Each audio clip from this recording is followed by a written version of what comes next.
పల్లెన సువార్త పనులే జరగాలి, పట్టణాలలో ప్రభు సభలే చెయ్యాలి. పల్లె పల్లెన సువార్త పనులే జరగాలి, పట్టణాలలో ప్రభు సభలే చెయ్యాలి.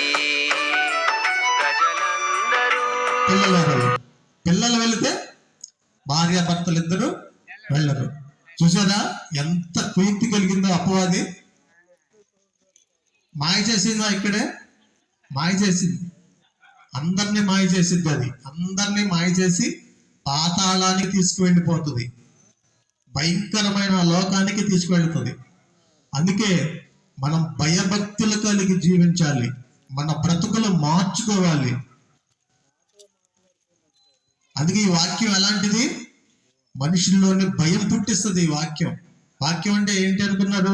అవసరాలకు వాడుకునేది అనుకున్నాడు. వాక్యం అవసరాలకు వాడుకునేవాడు అనుకున్నాడు దేవుడు? అవసరాలకు కాదు, నీకు ఆయుష్ని ఇచ్చింది, ఆరోగ్యాన్ని ఇచ్చింది. ఏంటంటే నిన్ను ప్రేమించి నీకు ప్రకృతిలో అన్ని పరలోకమే ఉన్నదని తెలియాలి, మరణించిన మనిషికి బ్రతుకు ఉందని మహనీయులకు తెలియాలి. క్రీస్తు ద్వారానే స్వర్గముందని ప్రతి మనిషి తెలుసుకోవాలి.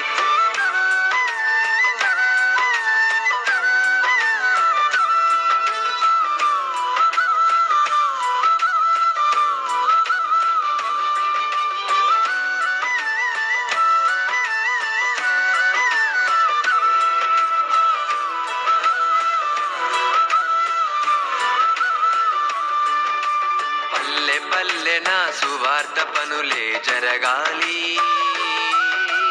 పట్టణాలలో ప్రభు సభలే చెయ్యాలి.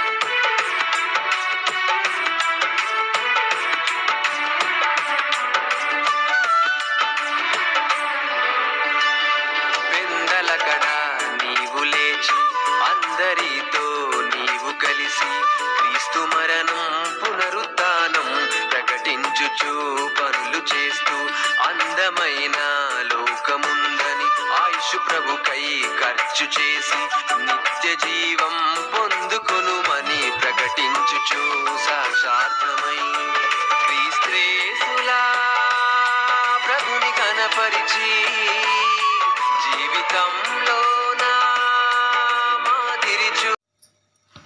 నామకార్థ విశ్వాసులు కూడా ఉంటారు, నామకార్థంగా బ్రతికేవారు కూడా ఉంటారు. విశ్వాసులు అంటే ఎవరు అంటే ఆదివారం వచ్చింది కాబట్టి చర్చికి వెళ్ళాలి, రొట్టె అక్షరాస్యం తీసుకోవాలి, మిగతా 6 దినాలు మన పనులు మనం చేసుకుంటూ దేవునికి మహిమకరంగా లేకుండా ఆదివారమే దేవుడు మనతో మాట్లాడతాడు, ఆదివారం ప్రార్థించే సరిపోతుంది అని దేవుని మీద ఆధారపడకుండా మిగతా రోజుల్లో మనం జీవించటం మనం చాలా 90% మనం చూస్తాం. అసలు విశ్వాస గృహము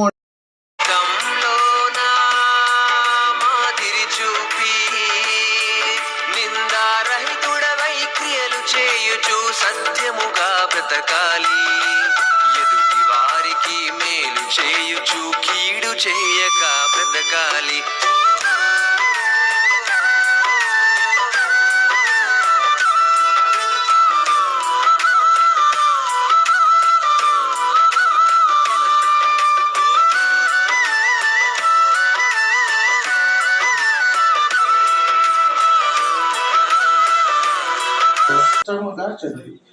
స్పష్టంగా చదవాలి దేవుని జ్ఞానాన్ని.